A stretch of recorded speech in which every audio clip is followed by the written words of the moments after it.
జమ్మికుంట పట్టణ మరియు పరిసర ప్రాంత ప్రజలకు శుభవార్త. సోలార్ గృహ విద్యుత్ ఉత్పత్తి రంగంలో సరికొత్త శకం. ఇప్పుడు మన జమ్మికుంటలో కార్తికేయ సోలార్ పవర్ జమ్మికుంట నెలకు 300 రూపాయలు ఆ పైన విద్యుత్ యూనిట్స్ ను ఉత్పత్తి చేసి 78,000 రూపాయల సబ్సిడీని అందుకోండి. రాజ్యసభ సభ్యులు కీర్తిశేషులు ఒడితల రాజేశ్వరరావు జయంతి సందర్భంగా సాయి మానసిక దివ్యాంగ విద్యార్థుల ప్రత్యేక పాఠశాలలోని ఆటోనగర్ ప్రెసిడెంట్ పరంకుశం కృష్ణస్వామి శ్రీమతి జయశ్రీ పుణ్య దంపతుల ఆధ్వర్యంలో ఆశ్రమంలో ఉన్న దివ్యాంగ విద్యార్థులందరికీ అన్నదాన కార్యక్రమం ఏర్పాటు చేశారు.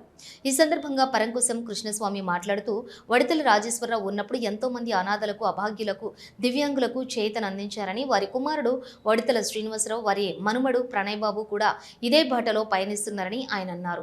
వారు ఎక్కడున్నా కూడా వారి ఆత్మ ఆ పరమాత్ముని సన్నిధిలో ప్రశాంతంగా ఉండాలని, వారి కుటుంబ సభ్యులందరూ కూడా ఈ ఆశ్రమంలోని ఉన్న దివ్యాంగ విద్యార్థులందరికీ చేదోడు వాతోడుగా ఉండాలని ఆయన అన్నారు. ఈ కార్యక్రమంలోని కాంగ్రెస్ నాయకులు చంద్రగిరి శ్రీనివాసు, కొత్తపల్లి కుమరన్న, రామలింగంచారి, ఆశ్రమ వ్యవస్థాపకులు Sutrapu Buchiramulu, parents committee treasurer Shantadevi, పాఠశాల సిబ్బంది, పిల్లల తల్లిదండ్రులు తదితరులు పాల్గొన్నారు.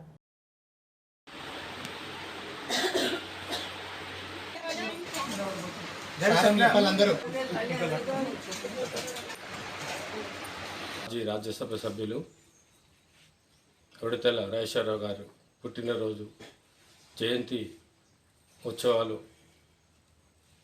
మానసిక వికలాంగుల పాఠశాలలో అన్నం వితరణ కార్యక్రమం చేయడం జరిగింది. దేశ రాజకీయాలను శాసించినటువంటి మాజీ రాజ్యసభ సభ్యులు రాజేశ్వరరావు గారు ఈ హుజరాబాద్ ప్రాంతంలో ప్రతి చిన్న వ్యక్తికి కూడా పనిచేసినటువంటి వ్యక్తి. రాజ్యసభ సభ్యులైనటువంటి ఒడితల రాజేశ్వరరావు గారి దినోత్సవాన్ని పురస్కరించుకొని మన ఆశ్రమంలో ఉన్నటువంటి పిల్లలందరికీ మరి ఈరోజు ఒక పూట భోజన కార్యక్రమం ఏర్పాటు చేసుకోవడం జరిగింది.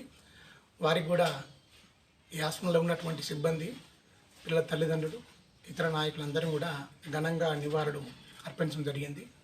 వారు కూడా ఎన్నోసార్లు ఈ ఆశ్రమానికి మరి విచ్చేశారు. ఈ ఆశ్రమ అభివృద్ధిలో కూడా వారు భాగస్వామ్యం ఉన్నారు. వారు ఎక్కడున్నా కూడా వారి ఆత్మ ప్రశాంతంగా ఆ పరమాత్ముని సన్నిధిలో ఉండాలని చెప్పి